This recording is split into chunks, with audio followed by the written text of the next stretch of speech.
Meristematic tissues further 3 category में divide होते हैं। Apical meristematic tissues, intercalary meristematic tissues, lateral meristematic. के बाद में लास्ट में होती नर्व एंडिंग जो नेक्स्ट न्यूरॉन से। हेलो डियर स्टूडेंट्स, आज हम क्लास 9th के चैप्टर 6 टिश्यूज़ के बारे में डिस्कस करेंगे। जैसा कि आपने लास्ट चैप्टर में पढ़ा था कि जो लाइफ होती है, लाइफ का बेसिक फंडामेंटल जो यूनिट होता है वो होता है सेल। ओके, और ये सेल्स ही सारे रिस्पॉन्सिबल होते हैं हर एक तरह की एक्टिविटी के लिए। फॉर एग्ज़ाम्पल कोई अमीबा सेल है तो अमीबा सेल क्या करता है, एक अकेला सेल उसी में रेस्पिरेशन कर लेता है, डाइजेशन कर लेता है, उसी में वो सारा रिप्रोडक्शन कर लेता है। तो एक ही सेल से बेसिकली सारा काम हो जाता है। लेकिन अगर वही यूनिसेलुलर ऑर्गेनिजम्स की बात करें तो एक सेल से ये सारा काम नहीं हो सकता। ऐसा क्यों? क्योंकि एक तो जो यूनिसेलुलर ऑर्गेनिजम्स होते हैं उनमें जो रेट ऑफ एक्टिविटी होती है, मूवमेंट होते हैं, वो काफ़ी कम होते हैं और उनकी रिक्वायरमेंट उसी के अकॉर्डिंग कम होती है। लेकिन मल्टी सेलुलर ऑर्गेनिजम्स में हर चीज़ की रिक्वायरमेंट बहुत ज़्यादा होती है। लाइक हम बहुत ज़्यादा रनिंग कर सकते हैं, हम प्लेइंग कर सकते हैं, जंपिंग कर सकते हैं, हम बहुत ज़्यादा सोच सकते हैं, तो हमारा ब्रेन भी बहुत ज़्यादा कॉम्प्लेक्स एक्टिविटीज़ करता है। तो इन सभी चीज़ों को पावर अप करने के लिए काफ़ी भारी मात्रा में ऑक्सीजन की रिक्वायरमेंट रहती है और इसको कंप्लीट करने के लिए एक हैवी सिस्टम चाहिए जो है सर्कुलेटरी सिस्टम। वो सर्कुलेटरी सिस्टम क्या करता है, हमें काफ़ी हाई रेट के साथ ऑक्सीजन प्रोवाइड करने का काम करता है एंड रेस्पिरेशन के रिज़ल्ट में हमें काफ़ी हाई एनर्जी का प्रोडक्शन भी मिलता है। तो इन सभी चीज़ों को करने के लिए हर एक टास्क के लिए एक स्पेसिफिक सिस्टम हमारी बॉडी में बन चुका है और उसी को हम कहते हैं एक कॉम्प्लेक्स मल्टी सेलुलर ऑर्गेनिज़म। तो उसी के लिए क्या होता है कि हमारे सेल्स, फॉर एग्ज़ाम्पल सेल्स को ही लंग्स भी बनाना है, सेल को स्टमक भी बनाना है, सेल को स्किन भी बनानी है, सेल्स को ही ब्रेन भी बनाना है। तो एक ही तरह के सेल्स तो ये सारी चीज़ें बना नहीं पाएंगे। तो क्या करें, सेल्स को इसके लिए लेबर का अपना डिवीज़न करना होता है। इसका मतलब क्या होता है कि सेल को अपना अपना टास्क डिवाइड करना होता है कि कौन सा सेल क्या काम करेगा। फॉर एग्ज़ाम्पल अगर सेल को ब्रेन बनाना है तो सेल उसके अकॉर्डिंग वहाँ पे कन्वर्ट हो जाते हैं ताकि वो नर्व सेल्स बन के नर्वस टिश्यूज़ बना सकें। अगर सेल को स्किन बनानी है तो सेल उसके अकॉर्डिंग डिवाइड हो जाते हैं, अपने टास्क को डिवाइड कर लेते हैं। अगर सेल को स्टमक की लाइनिंग के लिए काम करना है तो उसके अकॉर्डिंग वो अपना जो टास्क है स्पेसिफिकली कन्वर्ट कर लेते हैं। तो इस तरह से सेल्स क्या करते हैं, मल्टीपल सेल्स मिलके एक सेम टास्क शेयर करते हैं और उस मल्टीपल सेल के ग्रुप को जो एक जैसा काम करते हैं हम कहते हैं टिश्यू।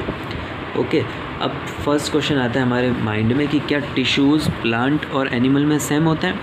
तो इसका आंसर है नहीं। प्लांट एंड एनिमल में टिश्यूज़ बिल्कुल सेम नहीं होते हैं। उनके टिश्यूज़ उसके अकॉर्डिंग अलग अलग होते हैं। लाइक सबसे पहले हम डिस्कस करेंगे इस चैप्टर में प्लांट टिश्यूज़। प्लांट में टिश्यूज़ दो तरह के होते हैं, broad categorization, meristematic tissues and permanent tissues. ठीक है, इस चार्ट के थ्रू इसको समझते हैं। प्लांट टिश्यूज़ 2 कैटेगरीज में डिवाइड होते हैं, meristematic tissues and permanent tissues. Meristematic tissues further 3 category में डिवाइड होते हैं, apical meristematic tissues, intercalary meristematic tissues, lateral meristematic tissues. इनके स्ट्रक्चर को भी हम डिस्कस करेंगे। एंड परमानेंट टिश्यूज़ जो होते हैं प्लांट के वो 2 कैटेगरी में डिवाइडेड होते हैं, simple permanent tissues and complex permanent tissues. ठीक है, चलिए डिस्कस करते हैं इसको one by one. Meristematic tissues वो टिश्यूज़ होते हैं प्लांट के जो ग्रोथ के लिए रिस्पॉन्सिबल होते हैं, प्लांट की डिफरेंट पार्ट के ग्रोथ के लिए। ठीक है ना, तो ये टिश्यूज़ बहुत ज़्यादा एक्टिव होते हैं। इन टिश्यूज़ में काफ़ी थिन सेल वॉल होती है एंड इनमें साइटोप्लाज्म काफ़ी डेंस होता है क्योंकि इनको काफ़ी एक्टिवली वर्क करना होता है। तो हर चीज़ को नरिश करने के लिए इसमें साइटोप्लाज्म काफ़ी ज़्यादा डेंस होता है एंड फूड वैक्यूल इसमें नहीं होते हैं, इस वजह से इसमें फूड का स्टोरेज भी नहीं होता।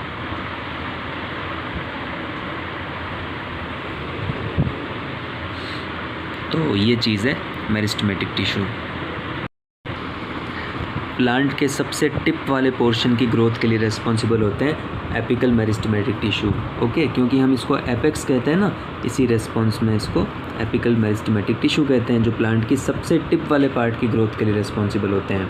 एंड जैसे जैसे टिप वाला पार्ट ग्रो होता है ये बाकी के पीछे के टिश्यूज़ इंटरकैलरी मेरिस्टेमेटिक टिश्यू में कन्वर्ट हो जाते हैं और वो प्रेजेंट होते हैं दो नोड्स के बीच में। नोड क्या होता है? जहाँ पे प्लांट के स्टेम से कोई ब्रांच ग्रो होती है ना, उस जॉइंट को हम कहते हैं नोड। तो जैसे एक नोड ये है, एक नोड ये है, एक ये नोड है और एक ये नोड है।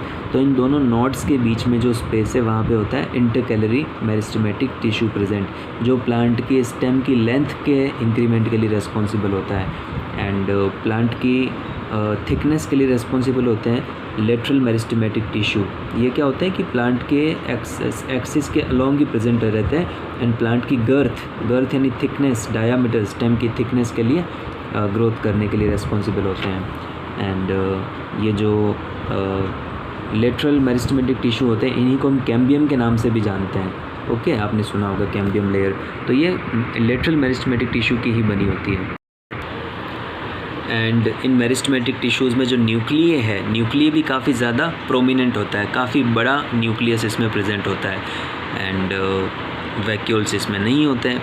इसमें काफ़ी थिन सेल्यूलोज वॉल्स होती है एंड डेंस साइटोप्लाज्म होता है। देन ये जो मेरिस्टेमेटिक टिश्यू है ग्रोथ करने के बाद स्लोली ग्रेजुअली परमानेंट टिश्यूज़ में कन्वर्ट हो जाते हैं एंड इस कन्वर्जन को हम कहते हैं डिफरेंशिएशन। ओके, जैसे जैसे प्लांट की ग्रोथ होती जाती है और पीछे का पार्ट उसको सपोर्ट करने के लिए ज़्यादा काम आना होता है, तो उसको सपोर्ट करने के लिए प्लांट के टिश्यूज़ परमानेंट टिश्यूज़ में कन्वर्ट हो जाते हैं, क्योंकि अब उसके बाद उस पार्ट को ग्रोथ तो करनी है नहीं। इस वजह से उनको सपोर्टिव वर्क ज़्यादा करना होता है ताकि आगे के पार्ट जो ग्रोथ कर रहे हैं, जो अब हाइट पे जा चुके हैं, उनको सपोर्ट कर सकें। इसलिए परमानेंट टिश्यूज़ में वो कन्वर्ट हो जाते हैं and that is differentiation. Okay, permanent tissues living cell और डेड सेल्स दोनों ही तरह के हो सकते हैं, लेकिन जो अभी हमने देखे थे इससे पहले वाले मेरिस्टेमेटिक टिश्यूज़ वो हमेशा लिविंग सेल्स ही होते हैं। ओके, चलिए डिस्कस करते हैं। फर्स्ट टाइप इसका सिंपल परमानेंट टिश्यूज़। ये जो आपने देखा होगा प्लांट की एपिडर्मिस मतलब सबसे बाहर वाली जो लेयर होती है, उस लेयर के जस्ट नीचे जो टिश्यूज़ प्रेजेंट होते हैं वो होते हैं सिंपल परमानेंट टिश्यूज़।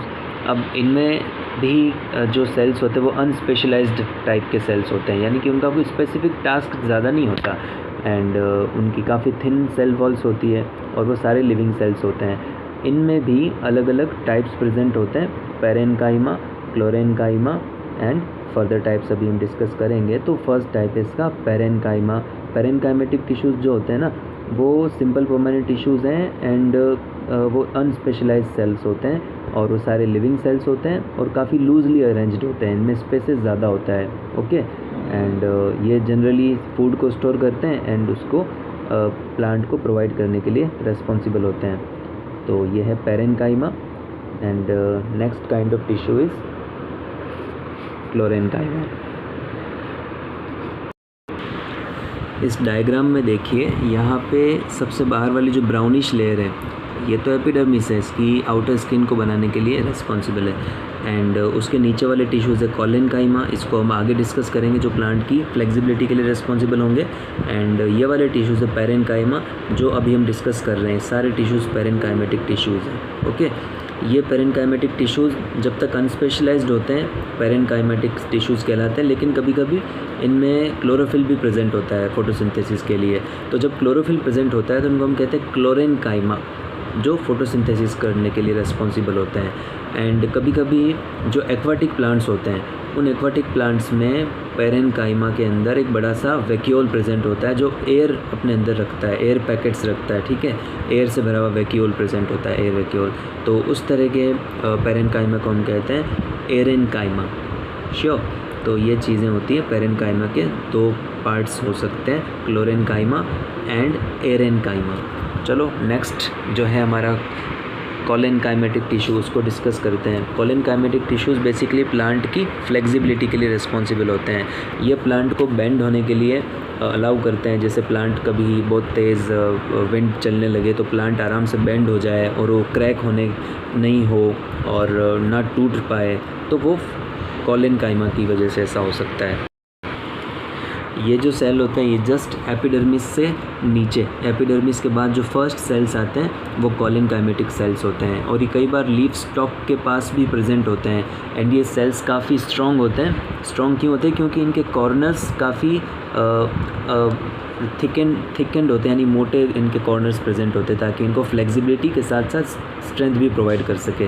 तो ये रिजिड नहीं होते हैं, काफ़ी स्ट्रॉन्ग होते हैं, और उनके बीच में स्पेस काफ़ी कम होता है, क्लोजली पैक्ड होते हैं, ताकि वो प्लांट को अच्छे से स्ट्रेंथ प्रोवाइड कर सके। ये होते हैं हमारे कॉलिन काइमेटिक टिश्यूज़। ये एलोंगेटेड होते हैं, यानी लंबे होते हैं, इरेगुलरली थिकेंड होती है कॉर्नर्स के पास में से। ये सारा इसका कैरेक्टरिस्टिक होता है। ये देखिए डायग्राम में, ये जो फर्स्ट टाइप का है वो तो पैरेनकाइमेटिक टिश्यूज़ है, जिनके बीच में आप देख सकते हैं स्पेसेस है, ये जैसे स्पेस है, ये स्पेस है। लेकिन ये है कॉलिन काइमेटिक टिश्यू, जो एपिडर्मिस के जस्ट नीचे प्रेजेंट होता है सबसे पहले।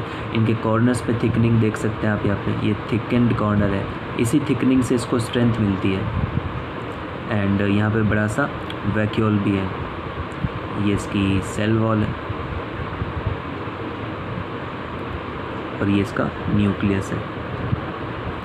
इसमें न्यूक्लियस छोटी साइज़ का प्रेजेंट होता है।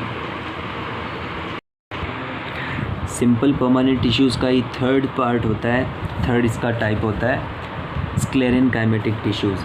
ये स्क्लेरेन काइमेटिक टिश्यूज़ देखिए डायग्राम में, ये कुछ इस तरह के रहते हैं, एंड ये डेड सेल्स से बने होते हैं, और ये प्लांट को रिजिडिटी यानी उसको हार्डनेस प्रोवाइड करने के लिए रिस्पॉन्सिबल होते हैं, जिससे कि प्लांट के कुछ पार्ट जो उसकी प्रोटेक्शन के लिए काम आते हैं वहाँ पे ये प्रेजेंट होते हैं। लाइक नट्स के शेल में ये होते हैं, जो कोकोनट प्लांट की बाहर की हस्क होती है उसमें प्रेजेंट होते हैं, और ये इसका एक ट्रांसवर्स सेक्शन है।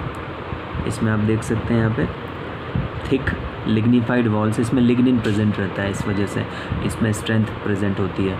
एंड ये इसका लॉन्गिट्यूडनल सेक्शन है, जिसमें आप इसकी पूरी लेंथ के अलोंग इसका स्ट्रक्चर देख सकते हैं, काफ़ी लंबा होता है, थिकनेस कम होती है इसकी।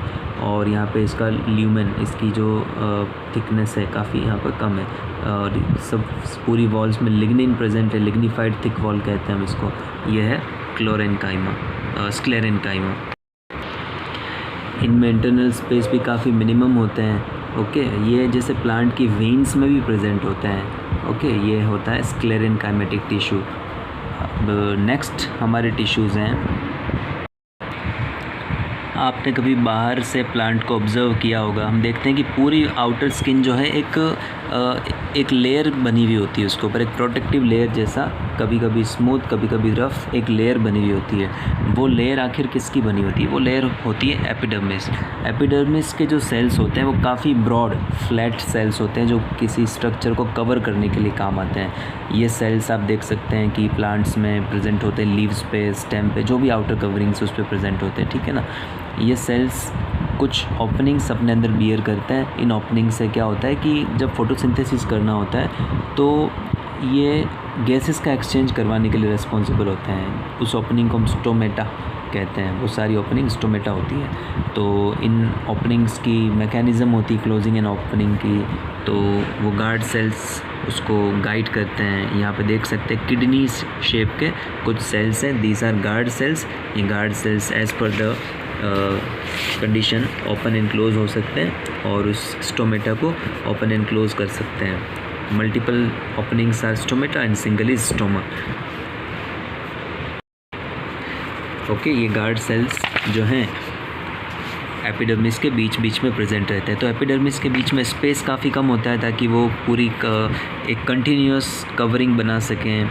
ये एक प्रोटेक्टिव लेयर होती है जो किसी बाहरी इन्वेजन से या मैकेनिकल इंजरी से या लॉस ऑफ वाटर से बचाती है। ये कई बार प्लांट के अंदर ऑयल की एक लेयर भी बना देती है ताकि वाटर का लॉस उसमें ना हो पाए। एंड ये फंगस से बचाती है, पैरासाइटिक अदर जो पैथोजेंस होते हैं उनसे प्लांट को बचाती है। ये होता है एपिडर्मिस। एपिडर्मल सेल्स रूट्स में भी प्रेजेंट होते हैं, जहाँ पे उनका बेसिक टास्क होता है रूट्स की वाटर एब्जॉर्प्टिव कैपेसिटी को बढ़ाना। वहाँ पे उसमें लॉन्ग हेयर लाइक स्ट्रक्चर्स होते हैं जिनसे वो एब्जॉर्प्टिव सरफेस एरिया इंक्रीज़ करते हैं एंड साथ ही साथ वाटर को एब्जॉर्ब करते हैं एंड न्यूट्रिएंट्स को भी वो एब्जॉर्ब कर सकते हैं। जब प्लांट्स मैच्योर हो जाते हैं, काफ़ी बड़े हो जाते हैं, एक ट्री की फॉर्म ले लेते हैं, तो उनका स्टेम की आउटर कवरिंग प्लांट के सेल जैसी नहीं होती है। ट्री की जो आउटर कवरिंग होती है काफ़ी हार्ड होती है एंड वाटरप्रूफ होती है, एंड साथ ही साथ उसमें गैसेस का एक्सचेंज भी नहीं हो पाता है। तो ऐसी जो आउटर लेयर होती है, ऐसा क्यों हो जाता है? क्योंकि इसमें एक सब्सटेंस पाया जाता है, सुबेरिन। ये सुबेरिन सब्सटेंस जो होता है उसको इम्पर्मिएबल बनाता है गैसेस और वाटर के लिए। एंड ये लेयर एक डेड सेल से बनी हुई होती है। ओके, चलिए प्लांट के ही सेकंड टाइप के permanent tissues, complex permanent tissues के बारे में डिस्कशन करते हैं। कॉम्प्लेक्स परमानेंट टिश्यूज़ को कॉम्प्लेक्स इसीलिए कहते हैं क्योंकि इसमें एक से ज़्यादा तरह के सेल्स प्रेजेंट होते हैं इन टिश्यूज़ में। इनके बेसिक एग्जांपल है जाइलम एंड फ्लोएम टिश्यूज़। इनका टास्क आपको पता ही है, हमने अर्लियर क्लासेस में पढ़ा है। जाइलम टिश्यूज़ रिस्पॉन्सिबल होते हैं वाटर एंड मिनरल के ट्रांसपोर्टेशन के लिए, जिसकी डायरेक्शन होती है ऊपर की तरफ, नीचे रूट से अपर पार्ट्स में वाटर एंड मिनरल्स का ट्रांसपोर्टेशन करते हैं। एंड फ्लोएम का बेसिक काम होता है प्लांट के फूड को ट्रांसपोर्ट करना, जो उसने फोटोसिंथेसिस में बनाया है। इसकी डायरेक्शन होती है डाउनवर्ड्स, लीफ से नीचे की तरफ प्लांट के सारे पार्ट की तरफ फूड को सप्लाई करते हैं। ओके, एंड ये जो हैं कंडक्टिंग टिश्यूज़ भी कहलाते हैं एंड वास्कुलर बंडल्स की फॉर्म में प्रेजेंट होते हैं। जाइलम टिश्यूज़ में मल्टीपल सेल्स होते हैं like tracheids, vessels, xylem parenchyma and xylem fibres. ये सारे मिलके जाइलम का फॉर्मेशन करते हैं। चलिए इनको उनके स्ट्रक्चर के अकॉर्डिंग डायग्राम से समझते हैं। ये है तीनों cells, tracheid, vessels and xylem parenchyma. Tracheid जो होते हैं ये ट्यूबुलर स्ट्रक्चर्स होते हैं एंड वेसल्स भी ट्यूबुलर स्ट्रक्चर्स होते हैं। ये दोनों ही वाटर एंड मिनरल के ट्रांसपोर्टेशन के लिए काम करते हैं। And xylem parenchyma food store करता है एंड फूड स्टोर करके इनको सपोर्ट करता है। तो बेसिकली जो जाइलम टिश्यूज़ होते हैं ना, ये जाइलम टिश्यूज़ सपोर्टिव वर्क करते हैं। सपोर्टिव के साथ साथ वाटर एंड मिनरल का ट्रांसपोर्टेशन भी ये करते हैं। ये एक फ्लोएम का टिपिकल स्ट्रक्चर है जिसमें फ्लोएम के सेल्स 5 अलग अलग तरह के सेल से बने हुए होते हैं। Sieve cells, sieve tubes, companion cells, phloem fibres and the phloem parenchymatic cells. ये सारे सेल मिला के इसका फॉर्मेशन करते हैं। अब जैसे कि आप देख सकते हैं सीव प्लेट्स ये हॉरिजॉन्टली प्रेजेंट होती है स्ट्रक्चर में, एंड सीव ट्यूब्स ये लॉन्गिट्यूडनली प्रेजेंट रहती है, एंड फ्लोएम पेरेन्काइमा ये वही फूड का स्टोरेज करने के काम आता है, एंड कंपेनियन सेल्स इसको सपोर्ट करते हैं। ये सारे जो हैं फ्लोएम के सेल्स हैं और मिला के फ्लोएम टिश्यू को फॉर्म करते हैं। फ्लोएम टिश्यू में प्रेजेंट सारे सेल लिविंग सेल्स होते हैं। सिर्फ फ्लोएम फाइबर्स के जो सेल होते हैं ना वो डेड सेल्स होते हैं, बाकी सारे सेल्स लिविंग सेल्स होते हैं।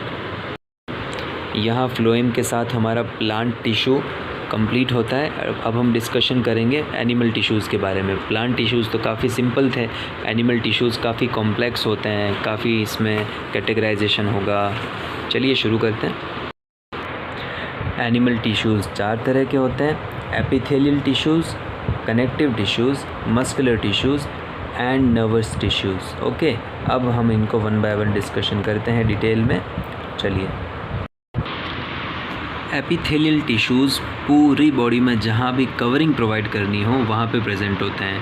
पूरी बॉडी को एक लेयर, एक मेम्ब्रेन, कंटिन्यूअस मेम्ब्रेन प्रोवाइड करते हैं एपिथेलियल टिश्यूज़। ये लाइक लंग्स की लाइनिंग में, ब्लड वेसल की लाइनिंग में, माउथ के इंटरनल लाइनिंग में, एंड लंग्स की एल्विलाई में, किडनी ट्यूब्यूल्स में, सब जगह एपिथेलियल टिश्यूज़ प्रेजेंट होते हैं। ये काफ़ी टाइटली पैक्ड होते हैं। इंटर सेल्यूलर स्पेस इसमें काफ़ी मिनिमम होता है, इसलिए टाइटली पैक्ड होते हैं। कंटिन्यूस शीट ये प्रोवाइड करते हैं और इसमें सीमेंटिंग मटेरियल काफ़ी कम अमाउंट में होता है, इसलिए इंटर सेल्यूलर स्पेस ना के बराबर प्रेजेंट होता है। एंड ये सेल एक बैरियर की तरह काम करते हैं। ओके, एक तरह से कह सकते हैं कि ये कंट्रोल करते हैं किसी भी मूवमेंट को बॉडी के थ्रू। तो ये एक लेयर बना लेते हैं जिसके थ्रू किसी भी चीज़ का एक्सचेंज होता है एक्सटर्नल एनवायरनमेंट के साथ में, इसीलिए ये कंट्रोल कर सकते हैं किसी भी चीज़ के एक्सचेंज को, लाइक एल्वेलाई के अंदर गैसेस का एक्सचेंज ये कंट्रोल करते हैं, एंड वेरियस पार्ट्स के बीच में एक्सचेंज यही कंट्रोल करते हैं।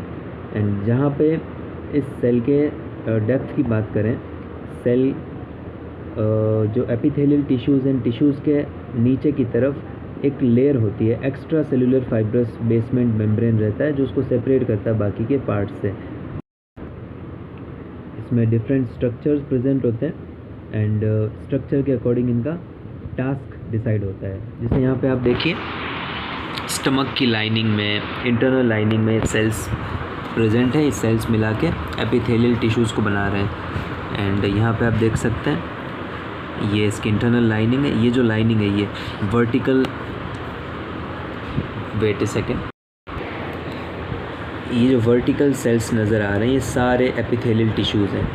एंड यहाँ पे इसकी आउटर कवरिंग में इसको जो स्मूथ मसल फाइबर्स हैं ये भी टिश्यूज़ हैं, एपिथेलियल टिश्यूज़ हैं मसल फाइबर्स के आउटर साइड में। ओके, ये भी काम करते हैं इसको कवरिंग प्रोवाइड करने के लिए, मसल फाइबर्स को कवरिंग प्रोवाइड करते हैं। फंक्शन के अकॉर्डिंग एपिथेलियल टिश्यूज़ फर्दर 4 तरह के होते हैं, स्क्वामोस, स्ट्रेटिफाइड, क्यूबॉइडल एंड कॉलमनर। जब भी इसको सिर्फ एक लाइनिंग प्रोवाइड करनी है, कवरिंग प्रोवाइड करनी है, तो ये स्क्वामोस टाइप से कन्वर्ट हो जाते हैं। ये बिल्कुल फ्लैट स्ट्रक्चर्ड एपिथेलियल टिश्यूज़ होते हैं जो पूरी तरह से किसी ऑर्गन को कवर कर सकते हैं, जैसे कि ईसोफिगस की इंटरनल लाइनिंग है, या outer skin of the animal है, या internal lining of the mouth है।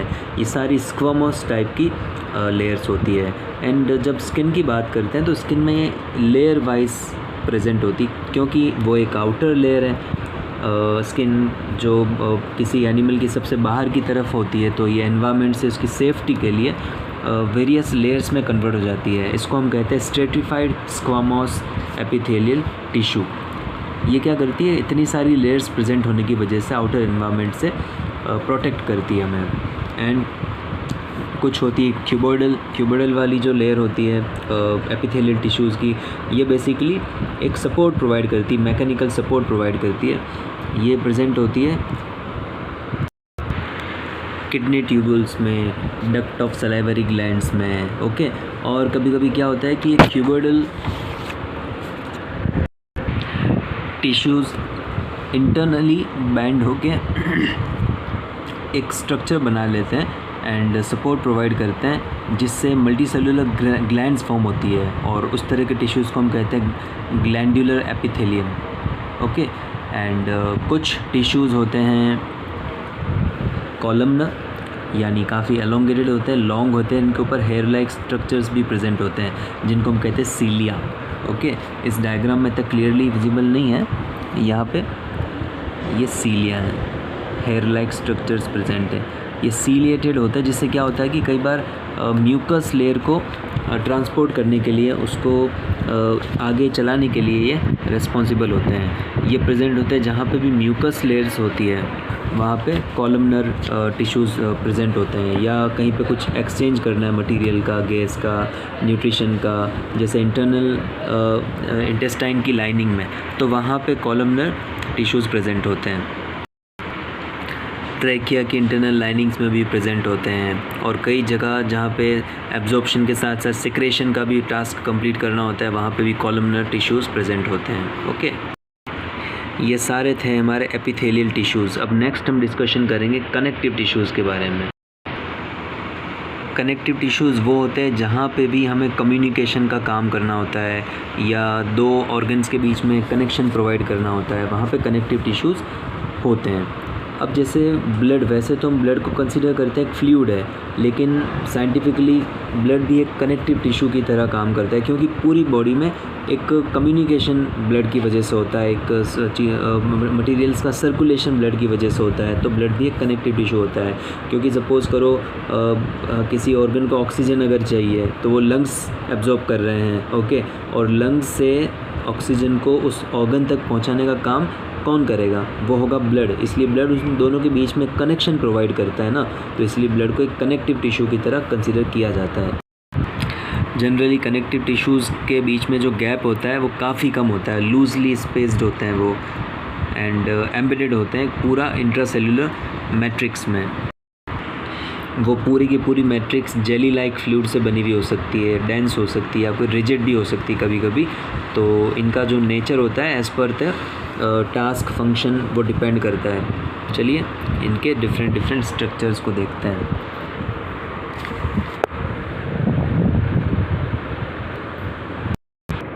ये वेरियस ब्लड सेल्स हैं जिनको ब्लड कॉर्पसेल्स भी कहते हैं। First neutrophil polynuclear leukocyte. Second diagram आप देख रहे हैं जिसमें बीच में ब्लैक न्यूक्लियस प्रेजेंट है, ये है यूसोनोफिल। एंड थर्ड है basophil and this lymphocyte and then monocyte and platelets. ये सारे मिलके ब्लड का फॉर्मेशन करते हैं एंड ये रेस्पॉन्सिबल होते हैं हमारी इम्यूनिटी के लिए। ओके, वाइट ब्लड कॉर्पसेल्स कहते हैं इनको। एंड ये वाले हैं रेड ब्लड कॉर्पसेल्स जिसमें स्ट्रक्चर में आप देख सकते हैं ये डायग्राम कॉम्पैक्ट बोन सेल के लिए हैं जिसमें बोन फॉर्मेशन होता है। कैनालिकुलस जिसमें बोन के फॉर्मेशन की प्रोसेस होती है। स्लेंडर सेल्स होते हैं और इनको ऑस्टोसाइट भी कहते हैं। एंड जो थर्ड ये जो डायग्राम आप देख रहे हैं डी, ये एरोलर टिश्यू का है। इसमें देख सकते हैं आप fibroblast, reticular fibre, macrophage, collagen fibre, mast cell, plasma cell, ये सभी प्रेजेंट होते हैं। ओके, एंड नेक्स्ट ये है एडिपोसाइट। एडिपोज टिश्यू कहते हैं इनको। फैट ड्रॉपलेट भी प्रेजेंट है इसमें, न्यूक्लियस प्रेजेंट है। इन सबको हम डिटेल में डिस्कस करेंगे। जैसे अभी हमने देखा था यहाँ पे जो ब्लड सेल्स होते हैं, ब्लड एक्चुअली क्या है, ब्लड में एक तो लिक्विड पोर्शन होता है एंड एक सॉलिड पोर्शन होता है। सॉलिड जो है वो सारे रेड ब्लड कार्पसेल्स और वाइट ब्लड कार्पसेल्स से मिलके बनता है, और जो फ्लूइड मैट्रिक्स है उसमें plasma, protein and hormones present होते हैं एंड सॉल्ट्स प्रेजेंट होते हैं। वो हमारा लिक्विड मैट्रिक्स फॉर्म करता है, फ्लूइड मैट्रिक्स फॉर्म करता है। एंड बाकी red blood corpuscles oxygen and carbon dioxide के ट्रांसपोर्टेशन के लिए रिस्पॉन्सिबल होते हैं। एंड वहीं जो हमारे वाइट ब्लड कॉर्पसेल्स होते हैं वो इम्यूनिटी के लिए रिस्पॉन्सिबल होते हैं। एंड उसी तरह से हमारे बोन सेल्स, ये भी कनेक्टिव टिश्यूज़ होते हैं जो पूरा एक फ्रेमवर्क प्रोवाइड करते हैं बॉडी में। ये जो आप देखा था यहाँ पे बोन सेल्स, ये बोन टिश्यूज़ बनाते हैं मिलके, एंड जिससे हमारा पूरा स्केलेटल सिस्टम फॉर्म होता है।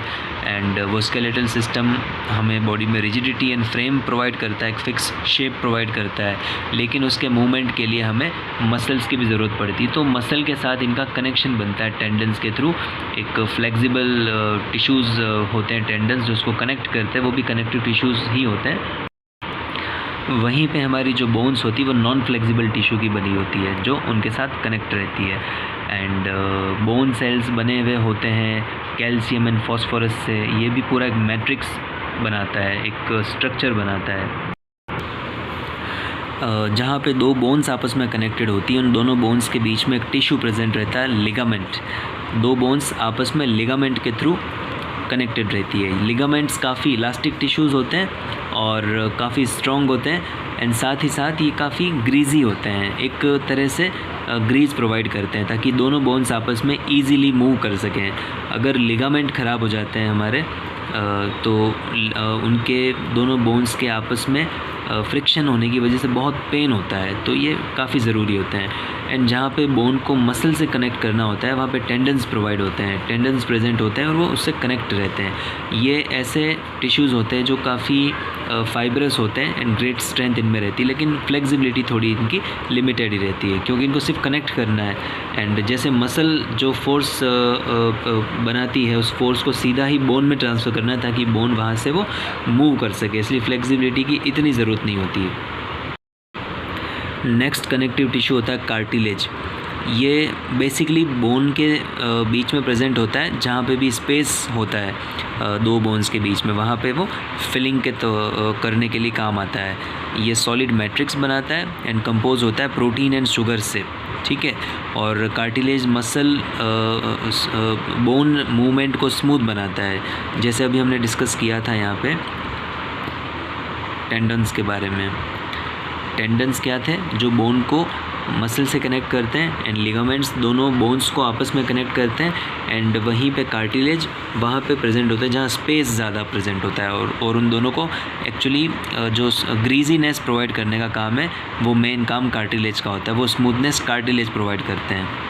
ओके, एंड उसके अलावा ये काफ़ी फ्लेक्सिबल होते हैं, इनको हम फोल्ड कर सकते हैं। जैसे जो ईयर का पिन्ना, जो आउटर पार्ट होता है, आउटर ईयर हमारा बनाता है, वो इसी का बना होता है। नोज़ हमारी आप देख सकते हैं, नोज़ को टच करके काफ़ी फ्लेक्सिबल होती है। ट्रैकिया एंड लैरिंग्स, ये भी सारी कार्टिलेज की बनी होती है। ट्रैकिया के जो सी शेप के जो बोन्स होती हैं ट्रैकिया को ओपन रखने के लिए, वो भी कार्टिलेज की बनी हुई होती है। और वहीं आप देख सकते हैं कि हमारी बोन्स बेंड नहीं हो सकती, लेकिन कार्टिलेज बेंड हो सकता है। दोनों बोन्स ही हैं, लेकिन दोनों का स्ट्रक्चर डिफरेंट होता है, उनका प्रॉपर्टीज़ डिफरेंट होती है।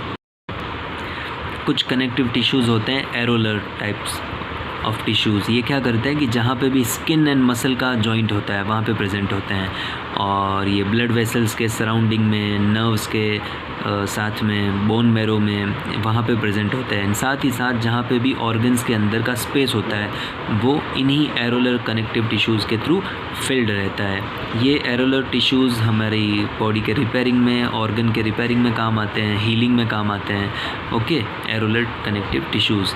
एंड फैट्स कहाँ स्टोर होती बॉडी में? फैट स्टोरिंग के लिए हमारे एडिपोज टिश्यूज़ रिस्पॉन्सिबल होते हैं, जो स्किन एंड इंटरनल ऑर्गन्स के बीच में प्रेजेंट होते हैं। ये सेल्स के एंड टिश्यूज़ के बीच में फिल होते हैं फैट ग्लोब्यूल्स के फॉर्म में, यानी कि स्फेरिकल स्ट्रक्चर होते हैं एक तरह के फैट ग्लोब्यूल्स इसमें रहता है। Storage of fats also let its act as insulator. और जहाँ पे भी आप देखते हैं कि कुछ जो फैटी पर्सनस होते हैं उनको विंटर में ज़्यादा प्रॉब्लम नहीं होती, वहीं पे जो स्किनी पर्सन होते हैं, जो ज़्यादा मोटे नहीं होते, उनको सर्दी ज़्यादा ही लगती है, क्योंकि उनके अंदर फ्लैट ग्लोब्यूल्स प्रेजेंट नहीं होते हैं। और जिनमें फैटी पर्सनस में एडिपोज टिश्यूज़ ज़्यादा होते हैं, उनमें फ़ैट का स्टोरेज होने की वजह से उनकी बॉडी की हीट स्टोर्ड रहती है, वो वेस्ट नहीं होती है और उनको सर्दी नहीं लगती। नेक्स्ट टाइप ऑफ टिश्यू होते हैं मस्कुलर टिश्यूज़, जो एलोंगेटेड होते हैं, यानी कि लंबे होते हैं लेंथ में, एंड मस्कुलर फाइबर्स को फॉर्म करते हैं। ये टिश्यूज़ मूवमेंट, बॉडी मूवमेंट के लिए रिस्पॉन्सिबल होते हैं। ये स्ट्रेच हो सकते हैं एंड रिक्वायरमेंट के अकॉर्डिंग रिलैक्स भी हो सकते हैं, क्योंकि इनमें कॉन्ट्रैक्टाइल प्रोटीन्स प्रेजेंट होते हैं, स्पेशल प्रोटीन्स। ये कॉन्ट्रैक्टाइल प्रोटीन इनको कॉन्ट्रैक्ट एंड रिलैक्सेशन में काम आते हैं। मसल टिश्यूज़ के भी 3 टाइप्स होते हैं, striated, cardiac and smooth muscle cells. ये स्ट्रेटेड सेल्स हमारी वॉलंटरली मसल्स को बनाते हैं। वॉलंटरी यानी कि ऐसा टिश्यू जो हमारी इच्छा के अनुसार काम करे, जब हम चाहें इसको मूव करवाएं, जब हम चाहें इसको रोक दें, तो वॉलंटरी मसल्स बनाने के लिए काम आते हैं, ठीक है। और जब हम इसको माइक्रोस्कोप में ऑब्ज़र्व करते हैं तो उनमें स्ट्रेशियंस यानी कि लेयर वाइज स्ट्रक्चर नज़र आते हैं, अलग अलग कलर्स के। तो ये स्ट्रेशियंस जो हैं इसी वजह से इसको स्ट्रेटेड सेल्स भी कहते हैं। Okay, next kind of cells हम डिस्कस करेंगे। अच्छा, कुछ और भी इम्पोर्टेंट चीज़ें हैं इसमें, जैसे कि जो स्ट्रेटेड सेल्स हैं मसल सेल्स, ये सेल्स लॉन्ग होते हैं, सिलेंड्रिकल होते हैं, अनब्रांच्ड होते हैं। ये लॉन्ग एलोंगेटेड सेल्स होते हैं, एंड साथ ही साथ मल्टी न्यूक्लिएट होते हैं, यानी कि इसमें मल्टीपल न्यूक्लिए एक में ही प्रेजेंट होता है। तो that's why it is called multinucleate cell.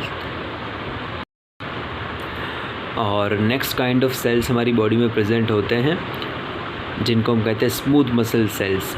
ये इनवॉलेंटरी मूवमेंट्स के लिए रिस्पॉन्सिबल होते हैं, ऐसे मूवमेंट जिनको हम हमारी इच्छा के अनुसार ना स्टार्ट कर सकते हैं ना रोक सकते हैं। जैसे हमारी स्टमक का मूवमेंट है, और हमारी यूटेरस का मूवमेंट है, ब्रोंकाई के अंदर, इन सारी चीज़ों में ये नॉन वॉलेंटरी सेल और एलिमेंट्री कैनाल का कॉन्ट्रैक्शन एंड रिलैक्सेशन जो होता है उन सभी जगहों पे स्मूथ मसल सेल्स होते हैं। ये सेल्स अनस्ट्रेटेड होते हैं, यानी इनमें लेयर वाइज स्ट्रक्चर नहीं होता जब हम माइक्रोस्कोप में ऑब्जर्व करते हैं। एंड साथ ही साथ इनके एंड काफ़ी लॉन्ग एंड पॉइंटेड एंड्स होते हैं, शार्प एंड्स होते हैं, जिसको स्पिंडल शेप भी कहा जाता है। ओके, एंड ये यूनी न्यूक्लिएट होते हैं, यानी इनके अंदर एक ही न्यूक्लियस प्रेजेंट होता है। ये सारे होते हैं हमारे स्मूथ मसल सेल्स। उसके अलावा आप देख सकते हैं कि बॉडी में जो हार्ट का टास्क है कितना इम्पोर्टेंट है। हार्ट के टास्क के लिए अलग ही एक सेपरेट बॉडी ने टिश्यू का टाइप बना रखा, वो सिर्फ हार्ट में प्रेजेंट होते हैं और उनको हम कहते हैं cardiac muscle tissue. Cardiac muscle tissue भी इनवॉलेंटरी ही होते हैं और क्योंकि हार्ट की जो मूवमेंट है उसको हम रोक नहीं सकते हमारी इच्छा से, इसलिए इनवॉलेंटरी होते हैं। तो ये continuous rhythmic relaxation and contraction through out the life करते रहते हैं। जब से एक बेबी का बर्थ होता है उसके पहले से वूम्ब से ही जब से उसमें हार्ट की बीट शुरू होती है वो थ्रू आउट द लाइफ चलती ही रहती है। तो ये काफ़ी इम्पोर्टेंट टिश्यूज़ होते हैं हमारे लिए। एंड ये सिलेंड्रिकल होते हैं, ब्रांच्ड होते हैं और यूनी न्यूक्लिएट होते हैं। इनमें भी एक ही न्यूक्लियस पाया जाता है। नेक्स्ट काइंड ऑफ टिश्यू होता है नर्वस टिश्यू। ये नर्वस टिश्यू जो नर्वस सेल से मिला के बनता है और ये हमारी पूरी बॉडी में सिग्नल के ट्रांसफ़र के लिए काम आता है। बाकी सारे ऑर्गन्स को आपस में कनेक्ट करता है जिससे कि उनके बीच में एक कम्युनिकेशन प्रोवाइड हो सके। सिग्नल्स का बेसिकली हमारे ब्रेन से सारे ऑर्गन्स को कनेक्ट करने के लिए काम आता है। इन सेल्स में सिग्नल का ट्रांसफ़र काफ़ी रैपिड होता है, बहुत स्पीड के साथ होता है। एंड ये जो टिश्यू है, इन टिश्यू का फॉर्मेशन होता है नर्व सेल से मिला के, जिनको हम न्यूरॉन्स भी कहते हैं। ओके, एंड ये टिपिकल टिश्यू का डायग्राम ये है। काफ़ी अच्छा लगता है इसका डायग्राम देखने में। इसमें एक सेल बॉडी होती है, ये देखें यहाँ पर, इसके बीच में न्यूक्लियस है एंड इसकी कनेक्टिविटी को प्रोवाइड करने के लिए लास्ट में dendrite root like structure present होता है, डेंड्राइट कहते हैं इसको। ओके, एंड बाकी इसकी लेंथ को बढ़ाने के लिए, क्योंकि हमें मल्टीपल ऑर्गन्स के बीच में, ब्रेन टू ऑर्गन्स के बीच में कनेक्शन प्रोवाइड करना है, तो उस कनेक्शन को बनाने के लिए एलोंगेटेड स्ट्रक्चर होता है, इसको हम कहते हैं एक्सॉन। यहाँ पे देखें, this is axon. And axons के बाद में लास्ट में होती नर्व एंडिंग जो नेक्स्ट न्यूरॉन से कनेक्ट करने के काम आएगी। तो ये काफ़ी स्पेशल एंड काफ़ी इम्पोर्टेंट टिश्यू होता है हमारी बॉडी के लिए। इस सेल का जो पूरा एलोंगेटेड स्ट्रक्चर है, इस पूरे स्ट्रक्चर को हम कहते हैं एक्सॉन, और एक्सॉन के लास्ट में नर्व एंडिंग होती है। एंड दूसरा वाला जो पार्ट है इसका, इसको हम कहते हैं डेंड्राइट। ये भी इसी तरह के नेक्स्ट न्यूरॉन से कनेक्ट करने के काम आता है। एंड यहाँ पे न्यूक्लियस प्रेजेंट होता है। एंड इनमें जो सिग्नल्स ट्रांसफ़र होते हैं वो इम्पल्स की फॉर्म में ट्रांसफ़र होते हैं, इलेक्ट्रिकल इम्पल्स की फॉर्म में। ओके, तो ये इलेक्ट्रिकल इम्पल्स को ट्रांसपोर्ट करते हैं दूसरे सेल तक और ऐसे करके पूरा कम्युनिकेशन प्रोवाइड करते हैं बॉडी के अंदर। और ये कैसे कर पाते हैं? इनमें सॉल्ट, सोडियम, पोटेशियम, इस तरह के सॉल्ट का पूरा एक ब्रिज बना हुआ रहता है, वाटर के साथ इनका सॉल्यूशन रहता है, जिसकी वजह से ऐसा ही कर पाते हैं। इलेक्ट्रिकल कनेक्टिविटी इनमें आ पाती है। एंड पूरे ब्रेन में भी यही प्रेजेंट होते हैं जिनसे ब्रेन काम कर पाता है। एंड साथ ही साथ इनकी लेंथ भी काफ़ी लॉन्ग होती है एंड लगभग 1 मीटर तक ये लेंथ अपनी बना सकते हैं किसी बॉडी के अंदर। एंड अपनी इस लेंथ के साथ बॉडी के सबसे लॉन्ग सेल बन जाते हैं न्यूरॉन्स। एंड इसी के साथ हमारा चैप्टर कंप्लीट होता है। अब इस चैप्टर में अगर कोई भी डाउट हो या कोई टॉपिक अभी आपको क्लियर ना हो पाया हो और ज़्यादा डिटेल्ड अगर आपको एक्सप्लेनेशन चाहिए तो प्लीज़ मुझे कमेंट बॉक्स में कमेंट करिएगा और मैं कोशिश करूँगा आपको और अच्छे से इसको समझाने की। अगर किसी पर्टिकुलर टॉपिक में कुछ इशू आता है तो और डिटेल्ड वीडियो मैं उस पर्टिकुलर टॉपिक पे ही बना दूँगा और आपके डाउट्स भी मैं क्लियर करूँगा। Okay, bye, thank you.